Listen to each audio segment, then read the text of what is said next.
right, we're here at the bench. We're going to talk a little bit about catching some cobias. You know, everybody loves to catch a cobia. They can save a day, like you were saying before. You know, all of a sudden one just appears.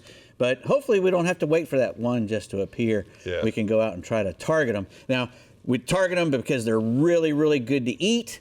You can keep 2 per person or up to 4 per day. Right. And they have to be, how many inches? 40? 40 inches. 40 inches. Yeah, they got to 40 be inches 40 inches before you keep them. Yes. So, you know, it's not a little fish. No. You know, and cobia fight hard.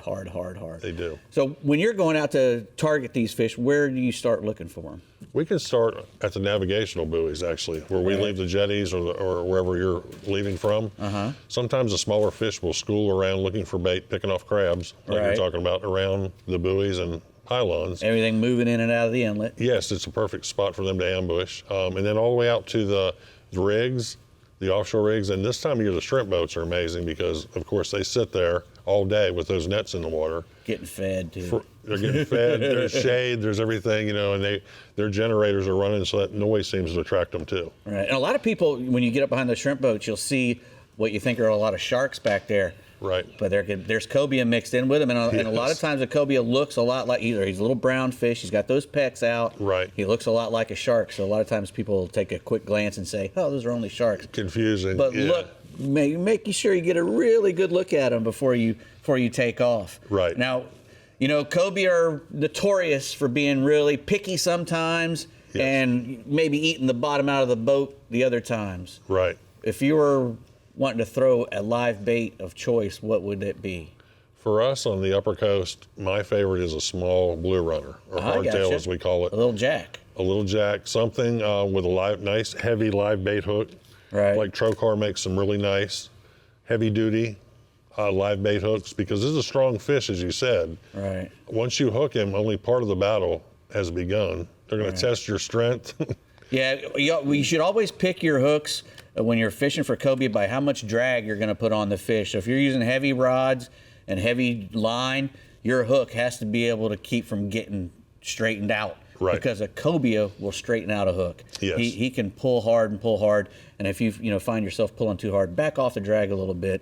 And I usually say drag kills, but sometimes a little bit of less drag will help you out in the cobia situation, because he likes to pull, and he doesn't quit all the way up. No. When you're targeting them with artificial lures, what do you like to throw? Well, we like to throw like a big bucktail. Like an R&R? You can tip. R&R has this bucktail here, and we've got it today rigged. We tipped it with a little bit of fish bites. Right. Which is amazing. Gives a little scent. Right. We've sometimes split it. if I don't have fish bites, I'll use a piece of squid sometimes. Right. Even a strip sometimes. A little piece of strip will Cut work, bait. like a piece of bonita or something like that. Yeah, just something to give it some scent, in the water. And like I said, sometimes that doesn't matter. You can throw a jig at a cobia 10 times and he won't eat it, and then he'll eat it on the 11th time. Right. It's really crazy how persnickery they are. And Bass Assassin makes the plastics, the soft plastics. These are pretty amazing too. Yeah, the big shads. I like this color in Texas for some reason. The green and yellow, white, seems to really trigger a bite. If it ain't chartreuse, it ain't no use. Right. And what we were talking about just a minute ago, sometimes if you throw and the speed of your retrieval, pick it up. Right. Burn it to the boat one time and see if you can trigger that instinct. Because a lot of times, like a Dorado, you've got to really crank it. They like to chase things. And and sometimes they'll chase it right up to the transom and then go away. And then you throw it out and they'll chase it right up to the transom and go away. Yes. But the 5th time, like I said, sometimes they'll get it. Yes. What's this thing? This is a line through bait, right? This is amazing. This R&R bait, this line through, as you can see, you tie the hook on.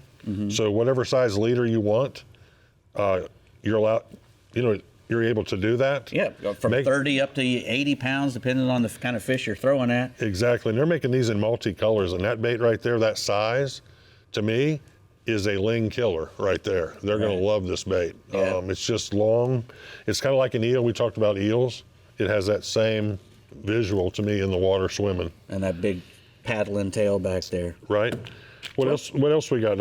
I think we're about running out of time there, man. Okay. I really appreciate you coming. All right. Hopefully somebody will come out there and catch one of these lings, and you can show us how to cook them next time. Slinging the lings, some ling nuggets and a Cup of tin cup. Pretty work there, fellas. I like That's a pretty lean work. nugget. Boss says you did good.